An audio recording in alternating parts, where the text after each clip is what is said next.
So I reckon about once a month, maybe I get a message, maybe it's a YouTube comment, an email, someone on Twitter always goes with, Daz, why do you always tell us to like the video, subscribe, all these things? I've already done those things. Why do you keep bringing it up? Well, very simply, the YouTube algorithm is a thing that helps push your videos to people who either aren't subscribed to you or have never watched you before. And every time you like a video, or you click the subscribe button if you haven't already, more people that aren't watching me or watching the videos have a chance to click on them. And if you've seen the results of my last video, those views are really low. Now, I am really grateful to every single person that has clicked on that. That's not the point of this message at all. In fact, as fans, you guys have done nothing wrong, because the click-through rate, which is how many of you are clicking on it when you're seeing it, and the amount that you're viewing the video are actually above average. But for some reason, YouTube is not pushing my videos to enough people. So please like the video if you enjoy it.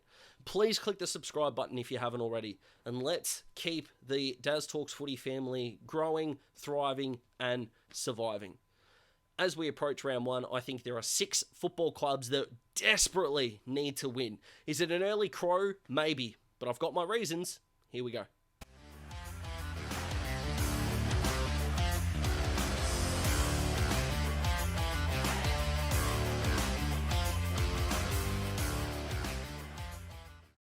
So going in order from when these teams play, I'm going to start with Richmond here. I wasn't that high on the Tigers coming into this year.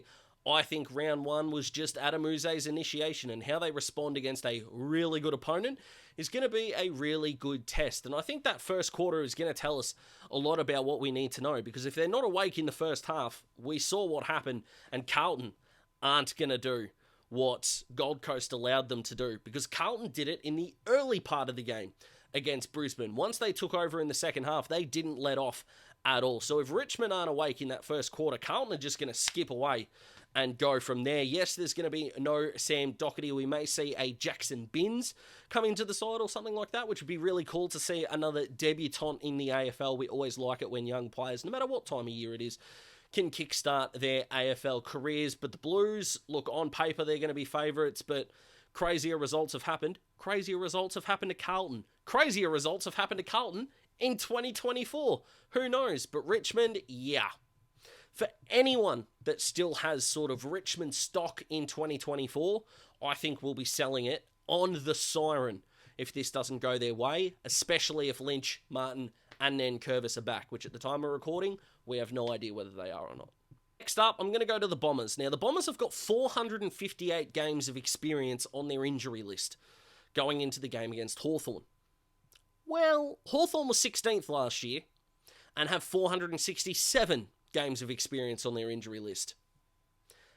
You want to play finals, you win this game. It's as simple as that. And there are enough people, whether it's betting, whether it's footy tipping, or something like that, that are tipping Hawthorn enough that let me know that the footy public is not ready yet to trust Essendon. But really, Peter Wright and Kyle Langford need to set up this game. Jake Stringer is a guy who's also done really well against the Hawks in recent times, but my goodness gracious me, Peter Wright and Kyle Langford need to take advantage of a Hawthorn tall back stock that contains Sam Frost, Ethan Phillips, who hasn't played a game yet, Jack Scrimshaw, and James Sicily.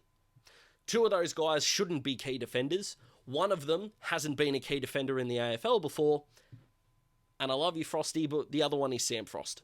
So the Bombers have just got to win this game. No Parrish, I understand, is a big loss. So is Will Day for the Hawks. Now, yes, Will Day's year last year was awesome, but as a better overall career. At worst, they cancel each other out.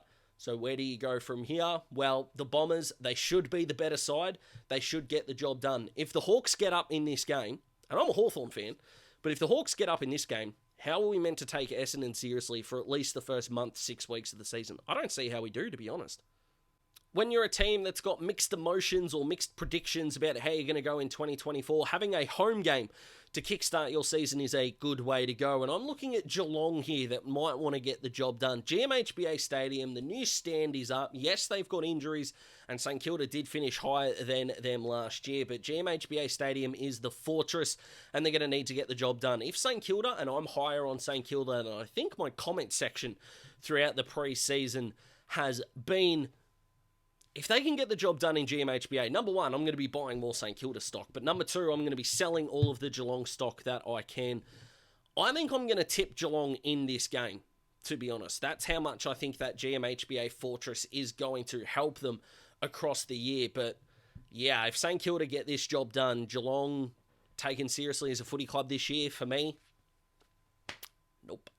Well, for those of you that did watch my last video, I don't think this will surprise you. But for those who didn't even know I put out a video on Monday, I can't say that I blame you. Thank you, algorithm. But I'm going to Melbourne, who just need to bounce back. They've got the Bulldogs on Sunday, and I think this is going to be one of the games of the round. What do we make of both these sides? We're not really sure. We didn't really know about Melbourne going into that Sydney game. They didn't do a lot to impress us in their round 0 clash with the Swans. And what the hell we make of the Bulldogs, I've got no idea. It looks like they're going to debut Riley Sanders, Lockie Bramble, James Harms, and Nick Caulfield. What an awesome story Nick Caulfield is. And in all honesty, the Bulldogs probably should get the job done. But if Melbourne start the year 0-2, they're in big strife for mine. And speaking of this game, I'm also putting the Bulldogs in here. So I'm going to be selling one of these team stocks at the end of the round, let me tell you. Unless it's a draw, in which case, who the hell knows? But yeah, the Bulldogs have got one of the best lists in the competition. At least I think they've got one of the best top 18 players. If you took every club's best 18 players, the Bulldogs would be higher on the ladder than their finishing place last season, and better than their one premiership and one grand final, two grand final appearances, you would say, under Luke Beveridge's tenure. So the Dogs have got to make some sort of a statement here. Jamara is apparently getting poached for 10 mil over 8 years. Sure. Aaron Norton, star as we know. So those two should be able to hopefully create some headaches. I still worry about their small forward mix at the Bulldogs. But, again, if they're going to be a side we need to take seriously, a team that is coming back from an interstate trip is kind of on the back foot and ready to have someone step on their throat and go get them, the Bullies have got to get the job done. And I'm going to finish this video with Port Adelaide, which sound really strange because they play West Coast at home. But considering the amount of pressure that is under the Port Adelaide Footy Club this week, and also the fact that when you played West Coast, and maybe North last year as well, didn't matter how much you won by, no fans gave you credit at all. None. Which, in my opinion, is one of the dumbest things we do as sport fans. You are meant to beat your opponent. You know, it's kind of like the Harry Mackay discourse. They pay him $1 million a year, he should be doing that. And then he did that, so why can't we congratulate them? Makes no sense. Hawthorn beat West Coast by 100 points. They were the first team to do it last year. No, every side should be doing this. But they didn't. We wanted to give Harry Mackay shit for spraying goals. He kicked a goal in the most pressure situation of the night. That's what he should do. Why the can't we be happy for sports people?